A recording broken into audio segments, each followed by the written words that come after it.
Sure. Mike, you ready? You get it. All right. Welcome, everybody, to the Essex Junction Trustees meeting. Please join me for the Pledge of Allegiance. I pledge Allegiance to the flag of the United States of America and to the republic for which it stands, one nation, under God, indivisible, with liberty and justice for all. And welcome, and if you haven't signed in, please do so. First order of business, do we have an agenda addition or change? We do. All I right. have one new addition under new business. I'd like to add this under 6C. Yep. It is the cogeneration insurance coverage and replacement of a failed unit. Okay. And I I'm think- sure everybody at home understands exactly Yeah, what that and Mr. Jutras is going to explain it all and make it all clear to us. is. In 5 or 7 minutes or All right. less. Okay. I'll move we amend the agenda as requested. Second. All in favor? Aye. Thank you, folks. Thank you. Okay, so now we are on to members of the audience. Anyone have something to comment on that's not on the agenda tonight? Just quick comment? Yes. So I'm Joe Cutterly, I Yep. live right in the Junction on Grove Street.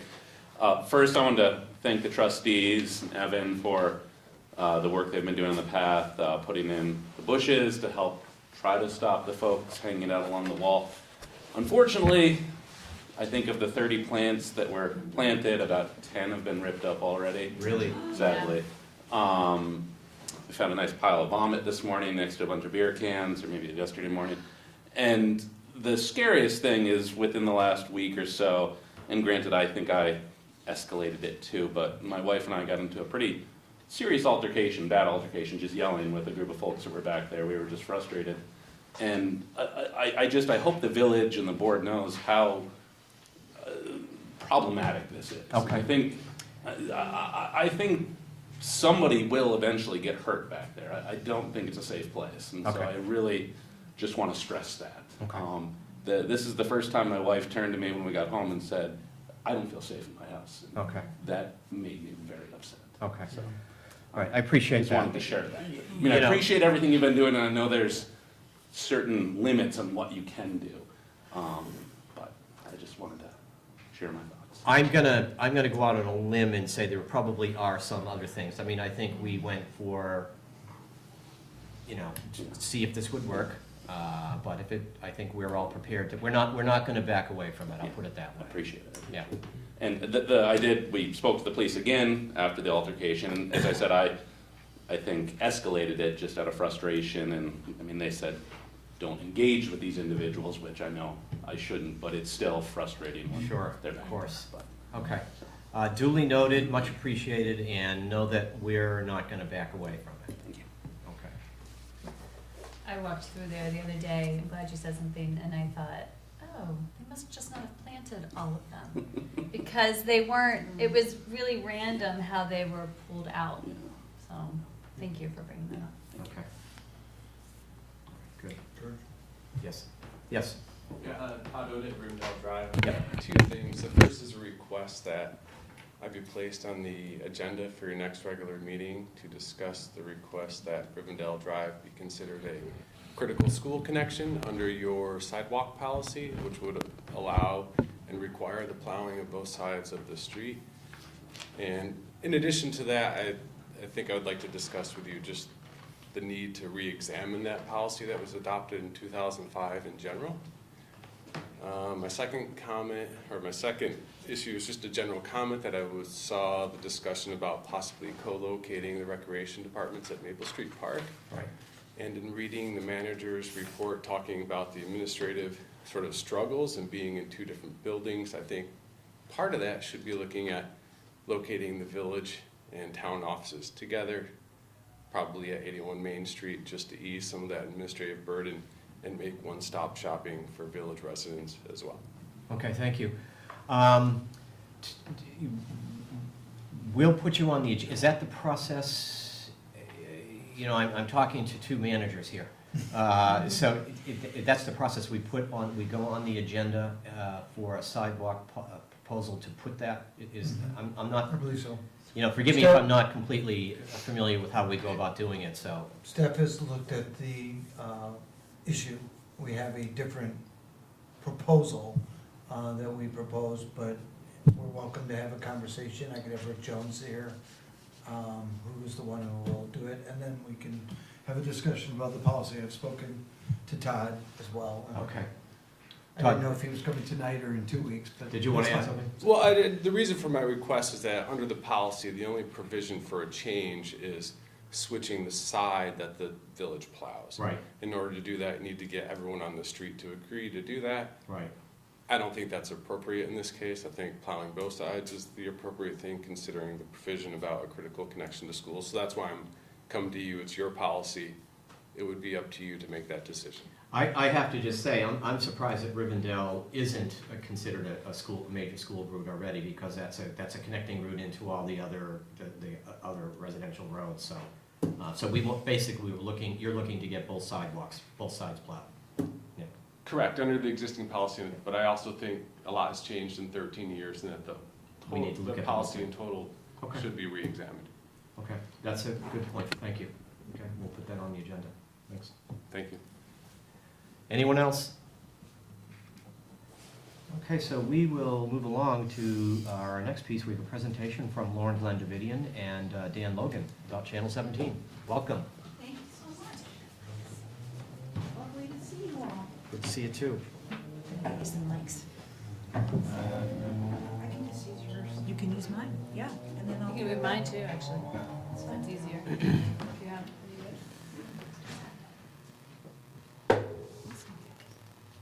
There we go. There we go, that's on. So, good evening, everyone. I'm Lauren Glendavidian, and Dan Logan is with me. Dan is the channel coordinator at Channel 17 Town Meeting Television, which is operated by CCTV, Center for Media and Democracy. And we sent a memo to you prior to the meeting. I'm not sure if you had time to review it. Maybe for the viewers, I'll just give the highlights, and then we can also answer any questions that you have. Sure. So, as you well know, because you've all participated in one form or another, and thanks so much for Elaine Sopchak for serving as our representative from the trustees and the select board. She is a great asset to our organization and very helpful leader. So we're very blessed to have her working with us, in addition to the trustees that are recommended and appointed by each of the member municipalities. So Channel 17, which was started in 1990, allocates its resources and its votes based on its subscriber numbers. And so, for example, Essex Junction, Essex, Winooski, and Williston receive 3 meetings a month of coverage. And we also allocate votes based on that. And then South Burlington receives 5 meetings and Burlington receives 6. So when we allocate resources or we ask for increases, as we are in this case, it's based on that framework and distribution of subscribers, because 6.5% of every cable subscriber dollar is put towards the Channel 17, Channel 16, and Channel 15. So the good news, I think, is that we're having some good success with your live coverage of your meetings. As we noted, you may not have earth-shaking numbers for live viewers for every meeting, but when there's an important meeting, this resource is here for people to tune in. And people are also referring to them, the meeting coverage in the archives like they always have. I also want to just underscore, to make sure that you saw that, is that each of the YouTube meeting coverage comes with transcription. So you actually can search the meetings based on keywords, and that will bring you to parts of the meeting if you want to find things. So that might be a good feature to let people know in your newsletter. It's, and of course, we could not do it without Mike Cosmet, who is our able camera person. So we have expected since 1990 that cable revenue would decline, and it has flattened essentially for the past several years with very slight decline overall, and that's a combination of people cord cutting. Well, it's probably primarily from people cord cutting and watching their programming on the internet, which we also provide. But in January, Comcast had a major readjustment because of gap reallocation of revenue. We're still not entirely sure of the explanation, except that it was a one-time event, but it resulted in about a $50,000 decline in the revenue to the channel. As you can imagine, our biggest cost for providing these meetings to you are labor, but also equipment. So our capital needs are fairly high. And there's no, how do I put this? We're quite economical in how we use our capital resources, but it's not like we get cheaper stuff because we're community access, right? So the cost of maintaining the infrastructure is fairly significant. So we're here to do our annual how's everything going, and also to make a request that the trustees increase the allocation in this year's budget for Channel 17, basically essentially doubling it from 6 to 12,000. And if each of the member municipalities agree to do this, we can make up that 50, which would be important. Was there anything you would add? Just to add on to the technical aspect of what we do and where that money goes, we've recently started streaming, which I think is within the last year, right? Which necessitates this, higher level camera, it necessitates new gear, and within specifically time in advance to pre-plan everything and stream on YouTube, and resources allocated to that. So that's kind of an above and beyond thing we've added. So I think that is also important to factor in when we consider what is provided meeting by meeting. So we're glad to answer any questions, take any feedback on any aspect of our operations, and we're always interested to know how we can serve you better. Do not take this as anything that we would do, but if you're asking for 12,000 from the 6, what if the village says we can give you 10? What happens then?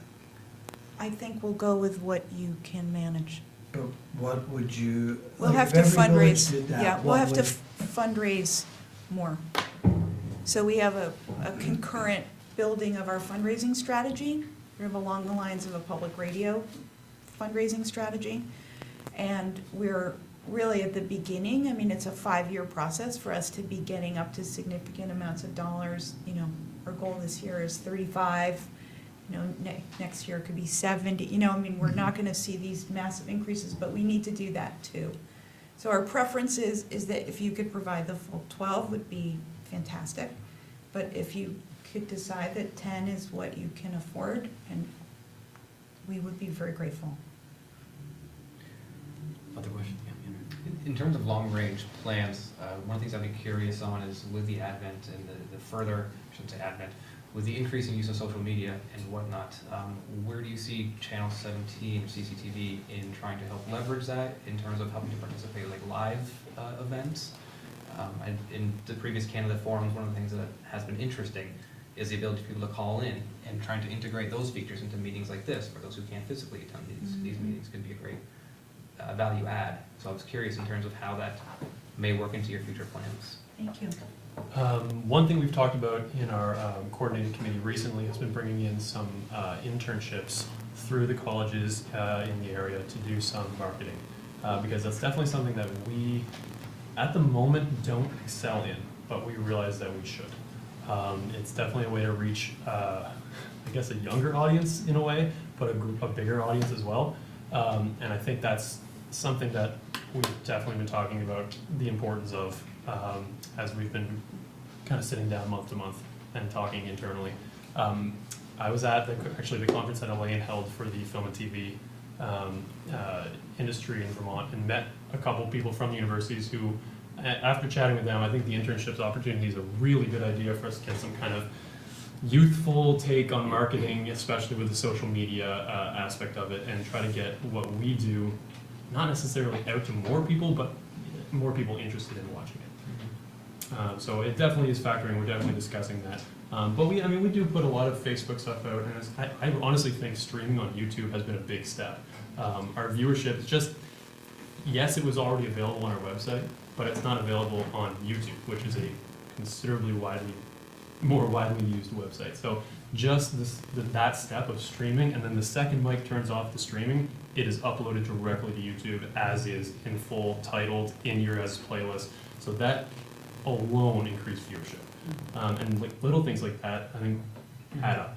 So that, it's definitely in the plans to start using, we should have an Instagram account. We should be taking pictures at meetings like this. We should be tweeting them and tagging you guys in them, and you can share them. Little things like that, I think, will grow our viewership. And it helps to have the municipalities also doing this work at the same time, because we found that that helps. I mean, we all can get more sophisticated in how to use these tools. So we're happy to work in partnership with you to figure out how to do it without a lot of burden. And we also need, as Dan's saying, we're working to get more sophisticated in how we use these tools. I should also add, I think, is it Barry 10 hours a week? Yeah, 12, yeah. 12, yeah, so our current marketing is budgeted at a 12-hour-a-week position. And, I mean, these things are fairly simple, but when you do add them all together, and especially having somebody in meetings and getting in on coordinating committee and talking about how to move this forward, there's a couple hours per week right there.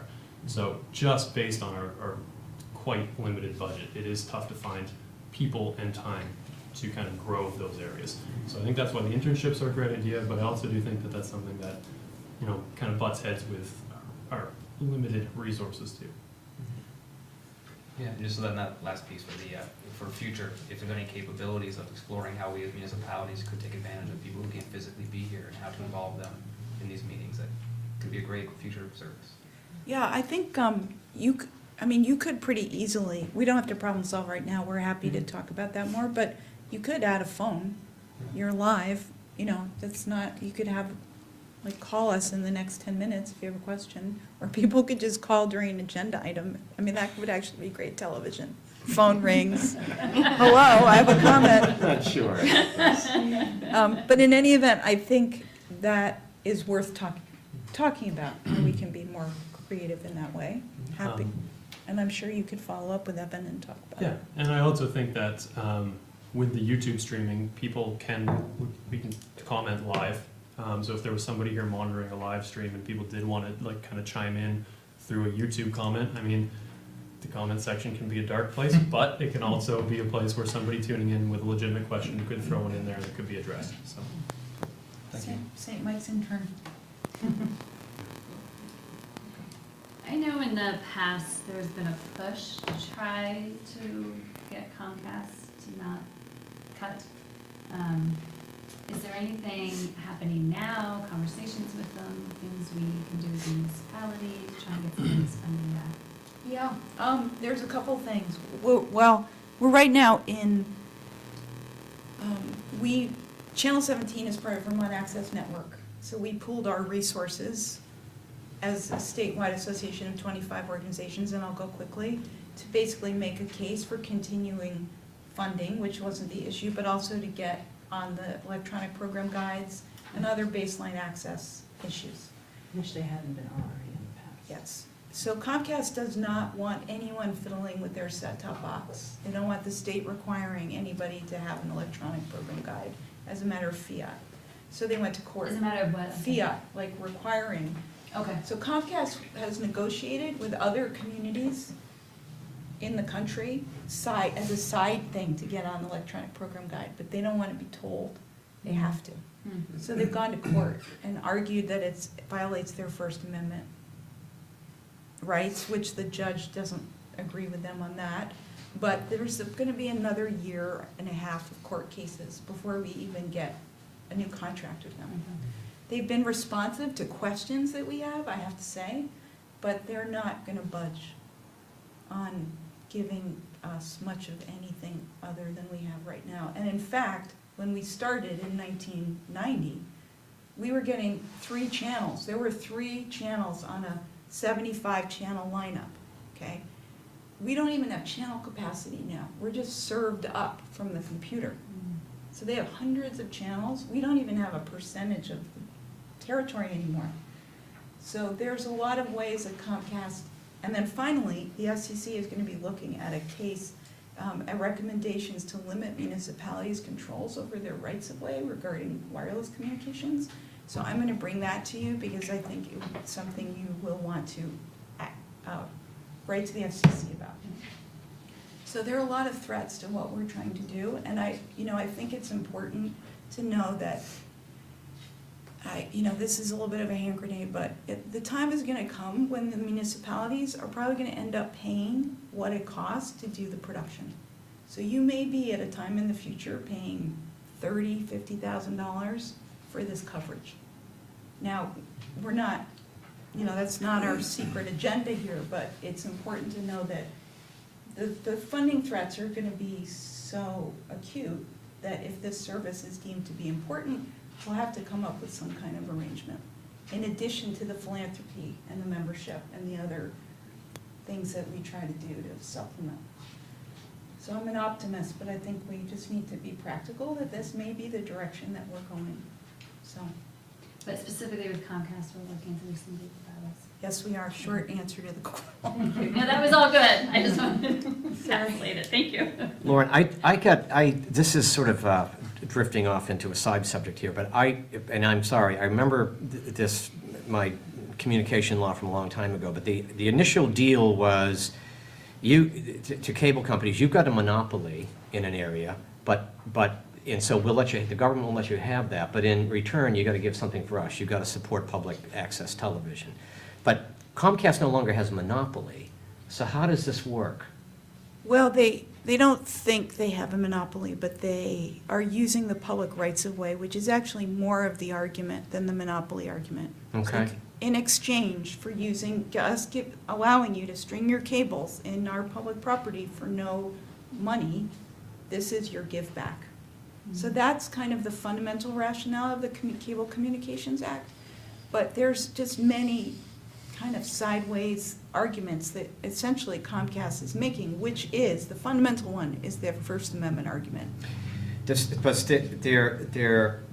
regulation of their cable access, is that federal, or is there any state influence on that? The state influence is significant. The Cable Communications Act says there can be franchising authorities who determine the terms and conditions for doing business in the state, in the case of Vermont. That's the Public Utility Commission. Where I'm going with this, is there something that the legislature could do? I think it's worth talking about. Okay, we'll leave it at that. And I think that is a good road for us to start to go down. Okay. There's also another side part of that where we're still on like a standard definition channel. I mean, like, these documents were written up when a SD channel was one of 75 that were available, and things have changed so much since that was agreed upon. Right. Like, we're massively outclassed now because we don't have an HD channel. I mean, I don't think anybody in this room has watched anything in HD or in SD unless it's an old movie or our coverage. So, like, the things are just very outdated in that way. And additionally, like, all those, lines that are being laid out on public land are internet lines now and fiber lines, and we use all of that as well to broadcast what we do. Yeah. So the playing field has changed a lot since that was agreed upon. I just say, you're entitled to ask them to come and talk to you. Like, you could ask them these questions. Like, how come no HD, and how come, and I would, that they say that they will have those meetings in the room. Sorry, Dan. No, I was just gonna say, you're talking about Comcast, and like George says, there's Spectrum over in upstate New York. So it's not like the old AT&T that's the same company across the country. But there's also now, in the last 20, 30 years, satellite TV. And you guys are not, so satellite is nothing that you guys are gonna be available on anyways, right? Right, so it's regulated in a different way. Right, It's a right. broadcast silo, not an information. Yeah. Yeah. So, and that's Comcast's other argument, which is we're competing with satellite and they don't have public access requirements. Right. Well, the other thing is, you're talking about, there's two different things here. You're talking about cable, and then, as Andrew brought up, and you mentioned something about with YouTube, and that's web-based. It doesn't have to be cable per se, So, is there another, I just see things, right now, I think it's easy to see all the doom and gloom here, maybe, with what's happening, but as we've said, things have changed over the time, and you're talking about, not being high def. But and I agree, I'd like to see more availability there, but I think, don't give up, but realize that I think things will change. I think there's gonna be as we know, Andrew brought up the whole thing of social media and everything, people aren't reading newspapers like they used to. Yeah. So I think it changes, and we'll see what it is. I agree with you, I'd like to see more access to it, and, but maybe it'll be in a different format. I think you're absolutely right in terms of the distribution of community media. I think the fundamental threat is the funding mechanism is hooked to cable, and there isn't comparable regulation that controls internet. Mhm. So they're using essentially the same infrastructure and the same rights of way to do internet and cable. They're required on the cable side to fund a percentage. They're not required on the internet side. Correct, but with internet does not require a direct wire connection, whereas I can get this tablet or my cell phone, and I can do it via signal, like not a wired signal per se, you know? And that would be a different aspect as far as the lines and all the cables that you see. I think eventually, in 100 years, they're gonna, people say, oh, look at all these power poles, these utility poles. It won't exist anymore, you know? But that's in the future. Well, you're right, the industry is being disrupted, Mhm. and that's what we're dealing with, Yep. absolutely. Yeah.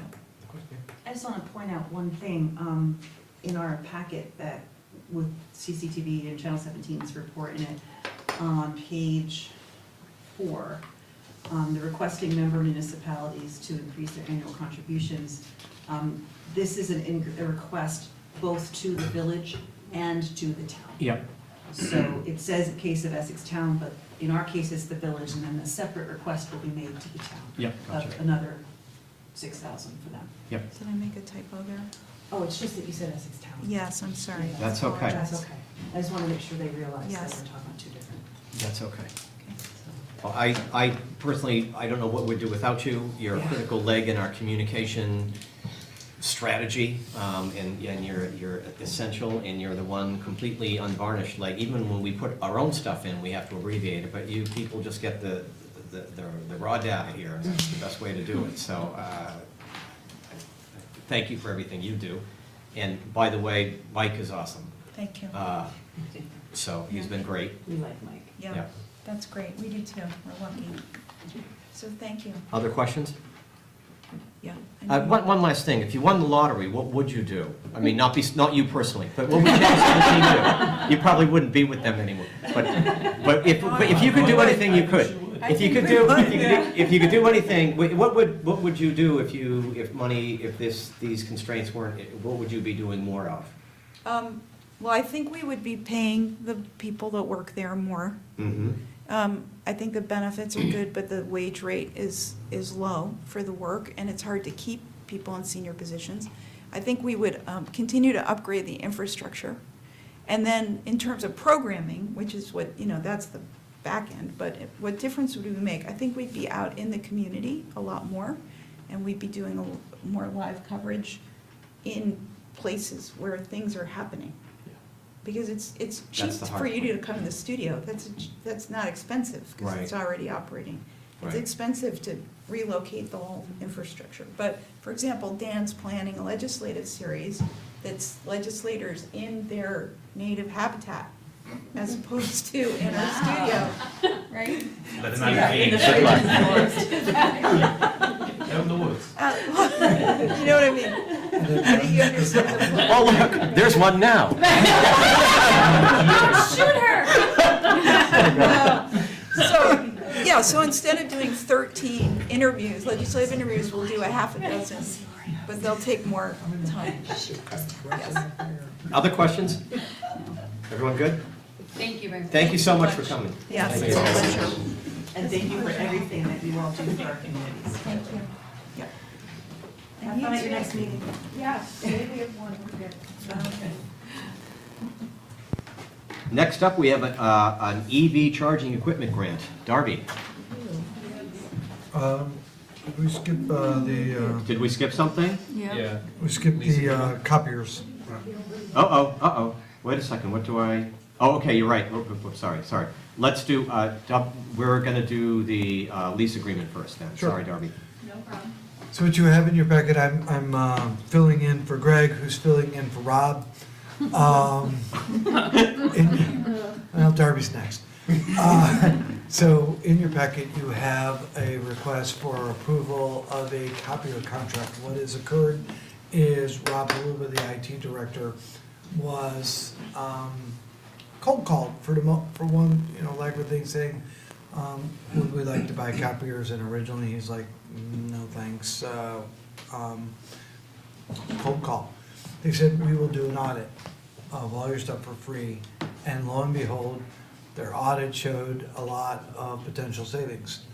So he looked at this, and with this company, we would replace every copier in both organizations, village and town, about 16 or 17 of them, including the pay copier at Brunel Library. All the maintenance and the new copiers and the toner, and we would still save somewhere between $9,000 and $10,000 a year across the organization. We would have one vendor, one maintenance agreement, one phone call. Right now, it's the Wild West in our organizations, and they would be on a schedule to be replaced. So the town approved this last week, and it's now here for this one. As you can see, the savings is about $9,900, and then those savings get apportioned throughout the organizations, departments in the organization, correct? Correct. Yes. Sorry, you rest. Dan? Oh, no, I was just gonna No, what do you- comment. It sounds great. I'm not opposed to the idea. I'm just curious that there are a lot of vendors out there, and this guy comes in and gives us does this evaluation, and buying a car or buying any item that I'm gonna use, or making an agreement for somebody to do something, you're gonna lease something, I could go to a lot of different places and see who's gonna be, have you looked into other options out there, So when this person came, our current vendor, they're like, no, we're not gonna do anything like that for you. We called another vendor, they wouldn't come and give us a quote. And some of the places there, and they're legit and a good deal. In fact, so many of our copiers were different brands and different things. One of the things you can go from one building to other, and then you need a new day of training to figure out how to use them. So we did a bunch of those things, and Rob did check on that. And believe it or not, there's not that many vendors that want to come up into this area, because there's just not that much of that, but he did do that. Thank you for the question, that was a good one. And the only thing I wonder, and this is probably more of a statement than a question, but, a lot of the time when you do a global change over a lot of different departments that have different uses and so forth, public use over in the libraries, different use of different, is there something lost in sort of little bits and pieces of local control that departments have over their own stuff, by globally replacing everything at once? Have you any thought about that? Also a very good question. Before we did this, Rob met with all the departments to Okay. talk about their copier needs. One of the things that's actually occurring over at the library is they have a coin-op machine. Currently, the money doesn't go to the library. It goes to the company that does the coin-op. In this new thing, all the monies go to the library. So we're looking at the usage, we're looking at the needs. One of the things that we're looking at is the use of color copies versus black and white copies, the cost disparity, and a lot of times people have overbought their copier because they've been told, oh, you can get, I'll make up a number, 100 copies per minute. They never use 100 copies per minute. They have no need for 100 copies per minute. But you buy the XL 5000 instead of the XL 2000, and you pay for the upcharge. Rob worked with the departments and with the vendor to size the copier for the stuff that they would use and the rates. Great, thank you. Good job. Because we have somebody in IT who understands those items. Okay. Any other questions? Do I hear a motion? I'll move the trustees authorize the unified manager to enter into a lease agreement with National Business Technologies to supply all of the copier needs for the town and village. Second. Lori seconds. Any further discussion? All in favor? Aye. Opposed? All right. Thank you. So now I believe we're on to the electric vehicle charging station.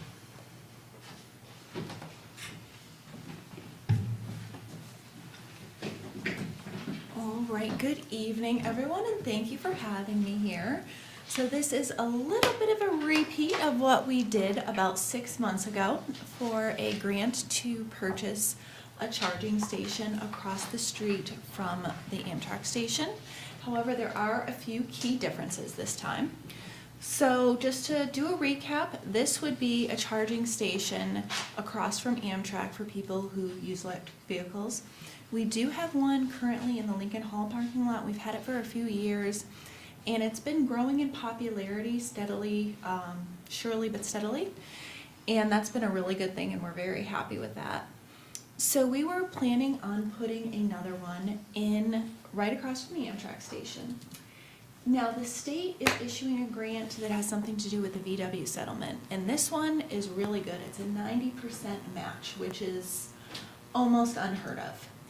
And the grant will cover 90% of the cost, and since we're going to be excavating Railroad Avenue anyway as a part of the road work, the grant for the remainder for the village will only be $465, which would come from the matching grant fund.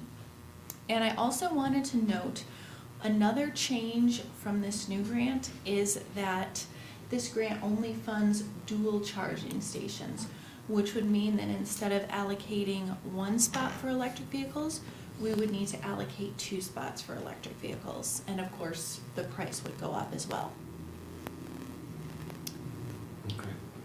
The price of what would go up as well? The station. Oh, okay. The usage of the station? Or No, the usage would stay the same. The physical station? The physical station, yes. We're still working out the pricing with the grantee. It seems like it's a little bit, it might be a little bit differently, but we've been charging $1 an hour here. And that seems to be working out. Elaine, you had a question? Yeah, just procedural. I remember last time when Darby came before us, this grant is being issued by the agency for whom I work. And I believe I recused myself last time. So you're gonna So I'm recuse gonna yourself recuse again. myself All this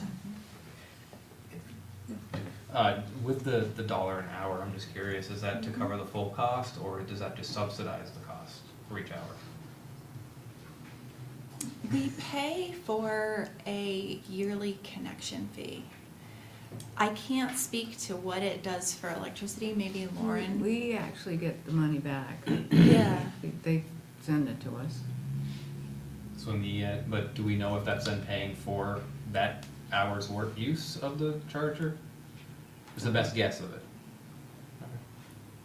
I'm gonna ask it slightly different. So it says here, there's a $1,200 commercial cloud plan. Is that a yearly cloud plan? And does the dollar cover that?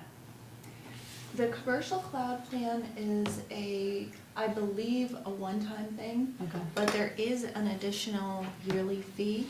I know for this one, it varies based on how many years you prepay for, and I can't think of the figure off the top of my head.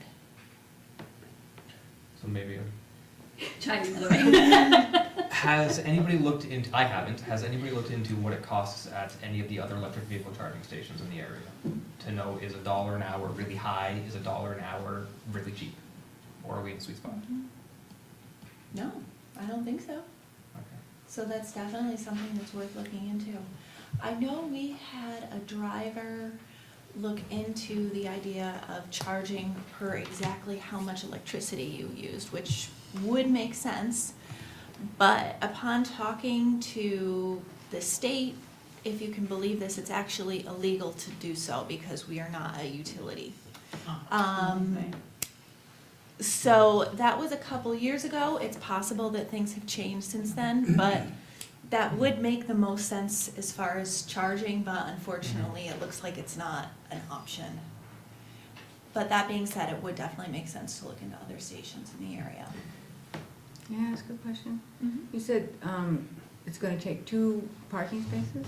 That's That correct. will only be eligible for electric, so nobody can park there except for electric vehicles. Yeah. That's correct. That was gonna be my question, Lauren. You know, we're, with the ramp going in, and Jim might be able to shed light on this, but I recall with the ramp going in next year, we're gonna be losing 2 spots on Railroad Avenue. And then we're gonna dedicate 2 more to electric vehicle charging. Is that, do you know, does that ring a bell, Jim? At Yeah. least one, I think. You're At correct. least one, and I thought it was 2, but I I'm pretty could sure be you're wrong. correct but- with that. And that's not a deal breaker for me, but I'm just kind of raising that. It'd be great if we could think of some other place to put Well, this. right, and I was thinking the same thing, especially because although this one is being used quite a bit, it's still only 21 monthly plugins on average a month, so it's not even being used every day. Do you have to have it, let me ask this question. Do you have to have the location before you can apply for the grant? Yes, Okay. And when's the deadline for the grant? the 30th. Of November? Yes, so I could look more into it, explore some other options. Possibly something on, off the top of my head, Ivy Lane is coming to me. I don't know Yeah. if that would be, part of the reason we chose this area was Yeah. because it was near the train station. Yeah. And it would have to be somewhere in the village center. I do realize that the 2 parking spots is a difficult thing, and I did call the grantee about this and said, you know, hey, this is a lot Yeah. for people. Yeah. And I know filling out the application, they did change a lot of the specifications that they're looking for, and look for quite a bit more information than they did in previous rounds. Mhm. The other possibility too is by putting it in a very public place, in a high-profile place that people will drive by on a regular basis, maybe it would get more use. Because it would be right out in the open instead of attached to the fire station around the corner that's now blocked off. So, So can I ask a basic question as we talk about this? As a municipality, what is the benefit to us to offering this? so someone in a program I'm in drives exclusively an electric vehicle and talks about the difficulty in finding a place. And when I mentioned that there is one that's attached to the fire station, she said, oh, I wish my community had that as someone who owns a vehicle where I could then park this and leave that and either walk home and or just park it on the weekends there from time to time. So I think what it does is it helps provide access to our residents and or those commuting here to have a service. So we have one. What's the benefit to adding another one? We have 2. One's in the town, it's at the The town 81 Main. office. We took the one from the police station and brought it over to 81 Main. Oh, right, I thought there was some. 6 at Hanover. Yeah, Hannaford's, I was just gonna bring that up, there's a lot of private properties that have them too, so it's not like they don't exist. Maybe not in the public, you know, road or public, you know, right of way, whatever, but in private areas. And then the regulate, the dollar fee might be a little bit more, obviously, but, I don't know. Yeah, go ahead. I see Irene, can we ask Irene a question as an Essex Sure. Energy Committee member? What would your thoughts be on this? Using 2 parking spaces for a charging station when we have one within walking distance? We're doing it for the future, we're not doing it for today. I think that's the key, right? We're putting the infrastructure in so that in 2 years we don't go, well, we tore up the road, we should have put this in. So I can understand that the demand doesn't meet, Yeah. the supply exceeds the demand right now, but. Thank you, Irene. Sorry to put you on the spot. Could this one here ever be changed to a double one? I'm not sure. I would guess yes, but I can't. And I don't know for sure. Well, you're Yes. talking about, let me get it straight, so wait, you're talking about the grant, the application you need to put in needs to be for 2. Yes, So you'd be talking about having 3. Then if you're gonna use this, move this one. Right, but what I'm saying is if we don't approve this one, Yeah. and could we look into the possibility of changing this to 2 here? for the future needs. But we don't have any parking room out here either. Right. Yeah. That's what I mean. And it's tricky because we could probably sit here and think and go through all the places where we Right. might be able to locate it, but, there's a business is gonna complain that we're taking a spot away from them. Yeah, I think is that why you've chosen this? It's across from the CCTA station, so we know they're not gonna complain. I don't know, is Actually, that, it was electrical power. it's electrical, it's access to the power? Yes. And I'm assuming, I know the answer, but did the planning commission and Robin looked at this and they thought this is the best place for this? Robin did review it, the planning commission did not. Okay, well, how come the planning commission's on this? There's something about the PC here. Yes, so after, in the previous ones, I've just contacted Dave Mistico, and he's Okay, signed off for the planning commission. okay. Just because it's been difficult scheduling a planning commission meeting for Let this. me ask one last question, but not the last just for me. Let's say we went ahead and did this, Mhm. put it in, and then we discover a year from now, not many people are using it. Can we move it? We You can't just take said it you moved out. one from the police station. We did, Mhm. we did. Mhm. And there's a cost to do it. And we would need approval from the grantee. Theoretically, probably, practically, it would be difficult. Okay. And I'm sorry, we No. moved it because it just wasn't being used at the police station. It's being used now, I see it used It quite a is bit. being used over at 81 Main. As a matter of fact, I bumped into one of the ladies who was one of the first to use it. And I asked her, I said, I've seen you in this building before. She said, yeah, I just bought an electric car. I didn't realize you needed a special plug at your house to be able to do this. Yeah, you too. So the expense of putting in the electrical plug in your house, it's better for me to just come over here, do my business at the town. She was doing some records checks, and I could do that in the hour my car's recharging, I don't go very far. So that's kind of a nice use. It's coming along, it's just not here yet. It is very hard to find an electrical vehicle station, although there are apps that tell you where to go. There are these two spots, and I don't envy you on this decision, these two spots are in our downtown area, and getting up parking spots are very difficult. So, do we, sorry, I have a Yeah. couple more questions. Do we have signs anywhere on the street that say there's a charging station back here? No, we've relied on, there's a pretty robust app, and most of the people who have EVs have to download the apps to find them. Okay. And we've relied on, I know they comment on different things about the space, and that seems pretty robust as far as. So if you have if you have an electric car, you have a way to find the stations. Because they need a special payment Yeah, method right. and everything, and there's a map.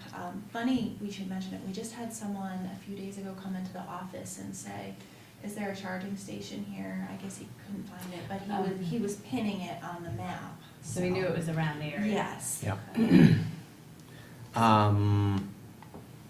Yeah. I'll just say, I like that this really, as Irene said, it's not for today, it's for the future. Yeah, no, The fact it- that gasoline prices are what they are, and they're not going down anytime No, soon. yeah. And to say to the community, if you are coming here, whether you live here or not, you have an electric vehicle, you're gonna go visit one of our restaurants or one of our shops, you need a place to park for the hour, charge your vehicle and go. I see it as a forward-thinking win.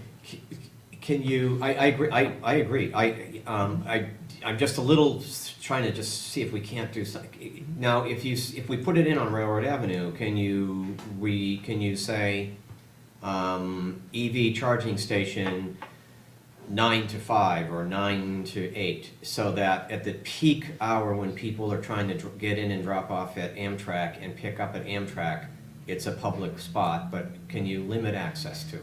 Unfortunately not. You can't, it has to be 24/7, it can only be used for this. 24/7, 365. That's harsh. Yeah, go ahead. So I agree with Andrew, that we should be forward-thinking, and I think normally as trustees we are.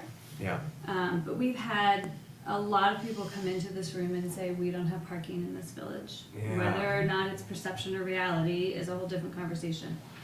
I don't remember anyone coming in and saying, we need another charging station. So I have a really hard time approving this. Could I suggest, the grant needs to be in on the 30th? Yes. And do we have another trustee meeting between now and then? Yes. Could we potentially table this and maybe have you, instead of us going all over Essex Junction, all 47 miles and thinking where else we might put this, could we possibly have it just give it, maybe you and Robin and Evan, give it, just see if maybe there's another spot somewhere, because it's just making us at such a tight area, and we're gonna be losing spaces there too. You know, I know Ivy Lane is that's filled up. As soon as we now stripe that's filled right up. You know, it's, as soon as we create a parking area, it fills right up, so it's a little tight, that area. And I don't wanna spend the rest of our meeting suggesting ideas, but I'm gonna suggest one. What about Lincoln Street? In front of the Fish and Wildlife Building. So, I mean, I think there are other places we could look at that would be helpful, just to. Yeah, we can To your point. definitely take a look at it. I can get the electrician out here to give some more recommendations as to, you know, where we can feed off of, Yeah. and we can definitely see. And we don't want to stick you off in the hinterlands where no one knows where you are. I understand that we want to keep you around, we want to keep it, not you, we want to keep it in the center and make it accessible and bill it and eat. We understand it can't just be in a completely inaccessible area, then it's no value to anybody, I get it. But, you know, maybe there's some obvious space we're not thinking about. Yeah, definitely.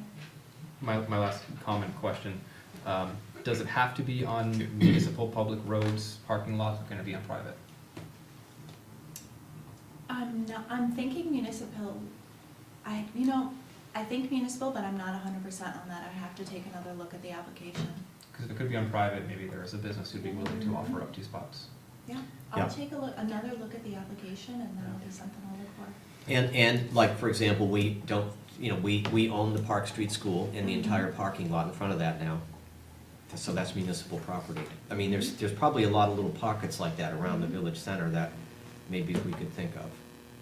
And then maybe we give us some thought, if we can't think of anything, maybe we'll go with Railroad Avenue, I don't know.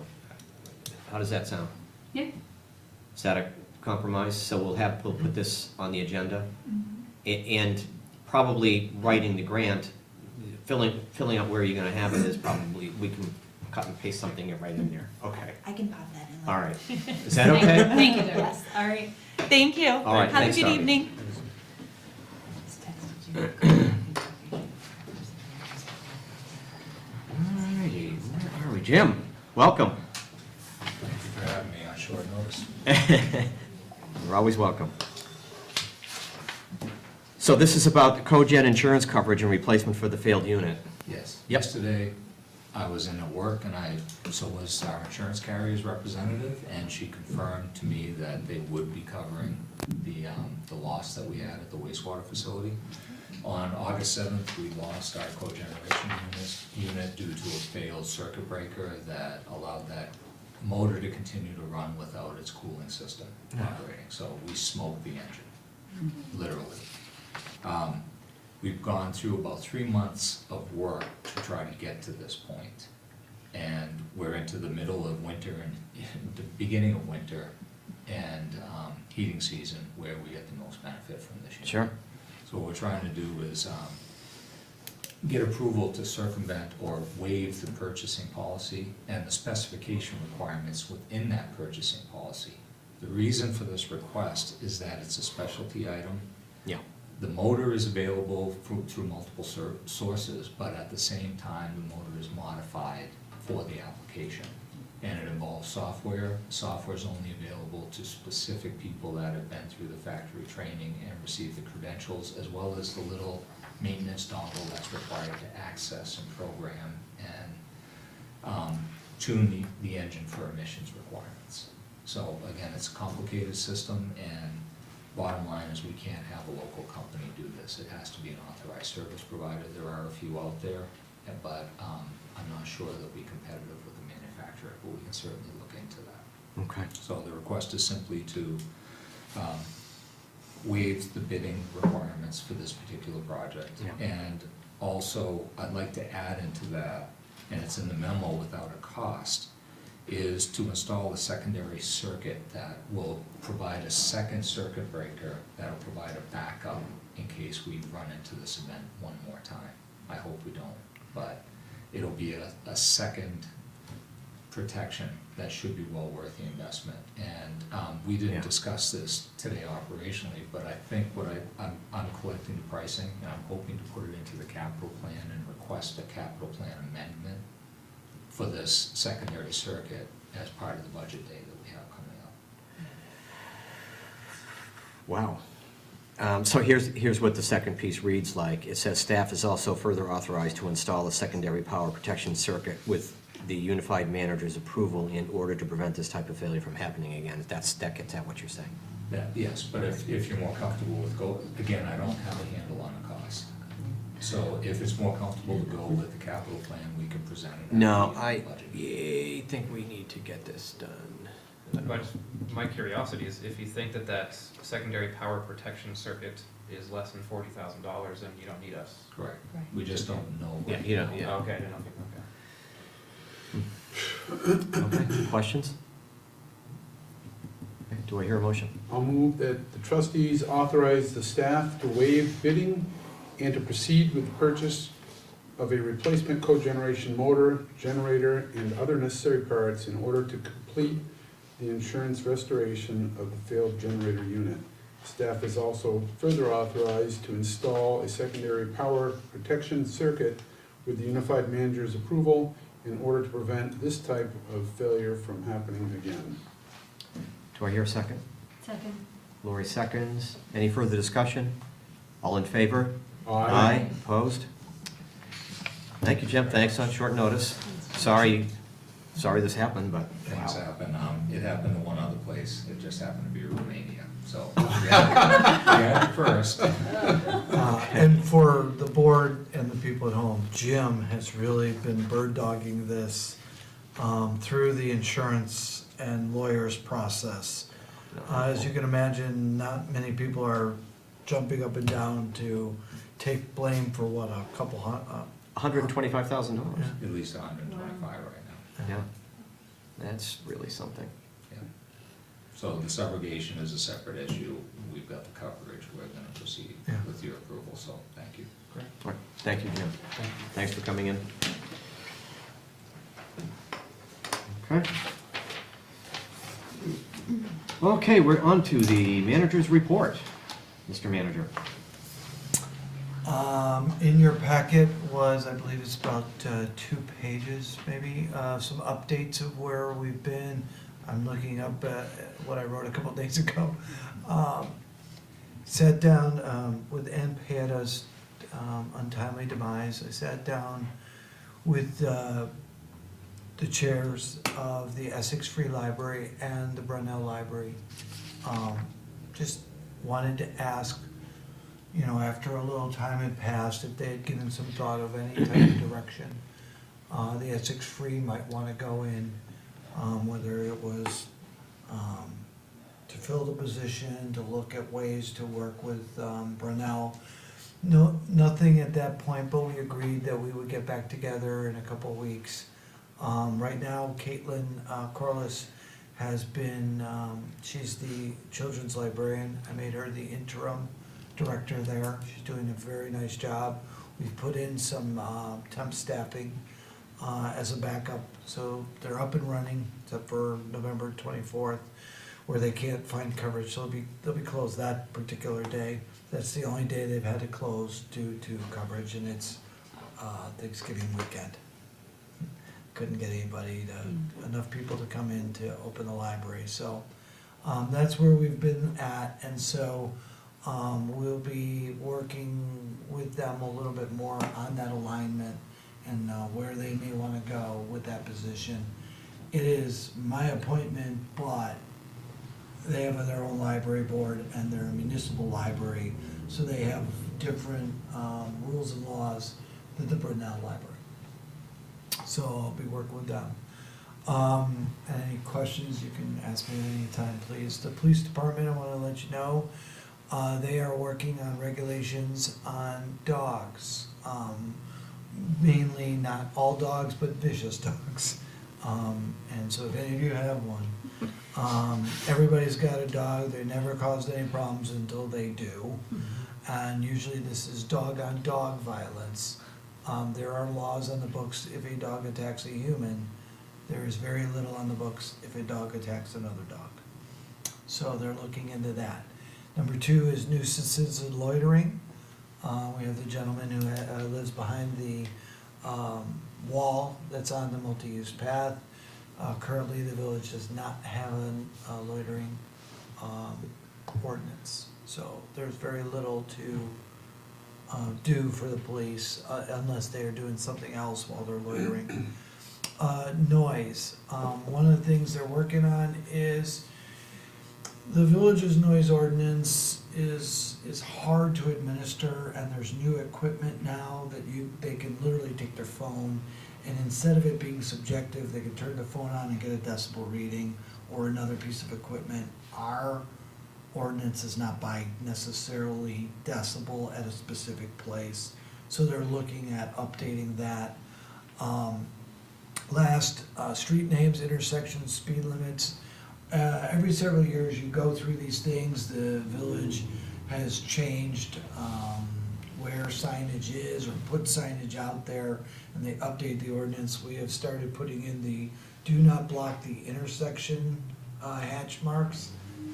They need to put that into the codification, so then if you do block it, they can either give you a warning or a ticket if the proper signage is there. So they're working on those things. And then they want to make sure all the street names and all the things are in the proper places in the ordinance. Okay. You said something about the noise ordinance, it just kind of struck with me. Did you say that ours doesn't do decibel readings? They do it as if I understand it, they do it, but it's based upon where you take it from. So what they would like to do is have an officer stand at the property line or on the street and say, it's 65 decibels here, the ordinance allows 50, and go be able to Yeah. talk to them. I just wanted to make sure that Yeah.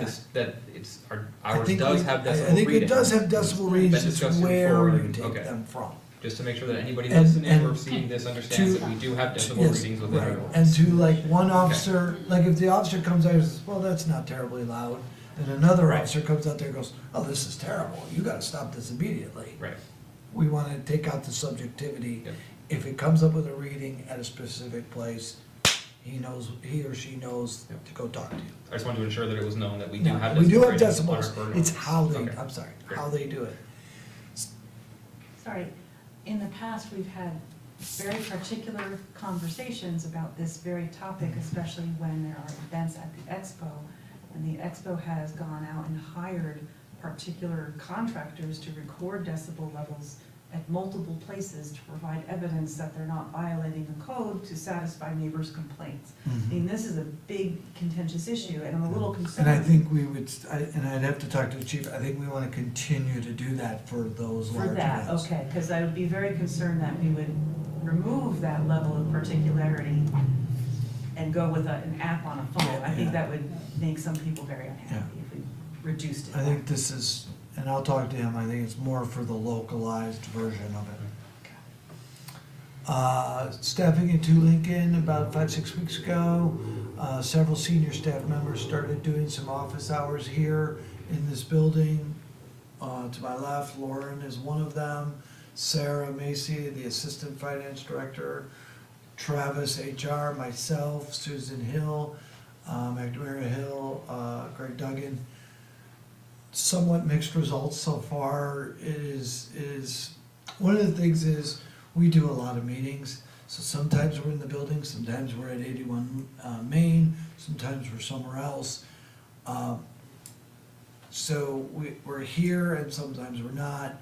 But one of the things that we found out from some of the 2 Lincoln staff, and I'm gonna have a meeting this coming week, is trying to make sure that we have office coverage, not just the person who's here and in and out, but actually here to be able to answer phones, be able to take care of money transactions and other things, and make sure there's 2 persons in the building at all times. So we're gonna try to figure out how to do that a little bit. And one of the other things that we said with staff is, when we are here, or if you need us here, like if you specifically say, hey, Terry Haas is gonna go out into the field, or she has a conference or something, can somebody be here between the hours of 11 and 1 to cover lunch periods? We would be here for that, and how to do them. So that's kind of ongoing, but I just wanna let you know that we've been doing office hours and breaking in, as she is breaking us in, Tammy, the new Patty, so we're getting through that.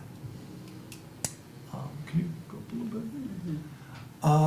The building superintendent position, we are working internally to do a job description for that position. We are looking to have that in the budget for discussions. And in addition, I have a meeting scheduled next week with Brian Donahue from the school district to talk about how we can potentially partner with him. They have that position, but theirs is a much broader position. They supervise staff, they employ a bunch of staff throughout the district, but they have a lot of experience with this position and the need and why they do it, and give us some direction and how to get up and running with a new position. So that's where my meeting comes in.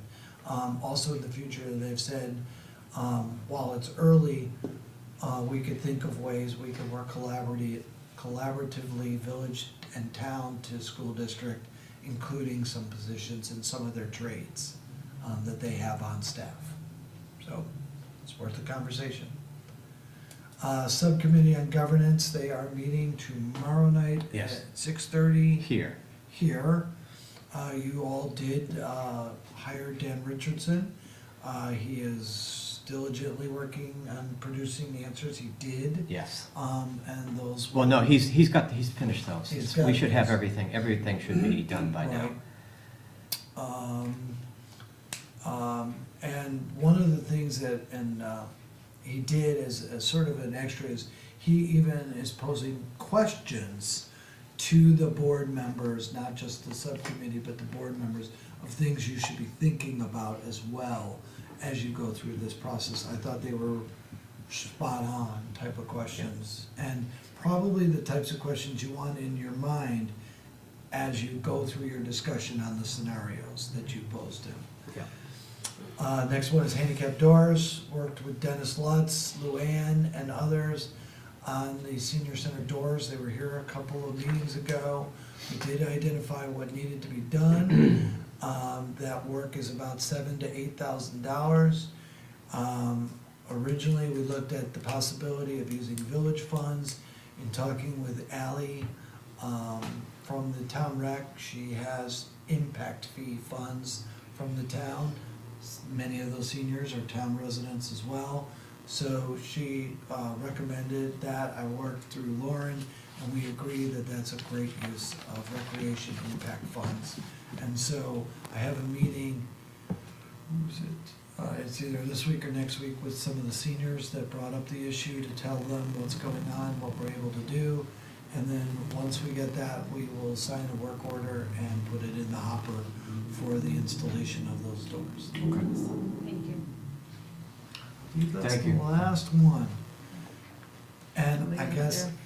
I can, if you wanna take a minute, if there are any questions of other activities, other dozens of meetings I go to on a daily, weekly basis.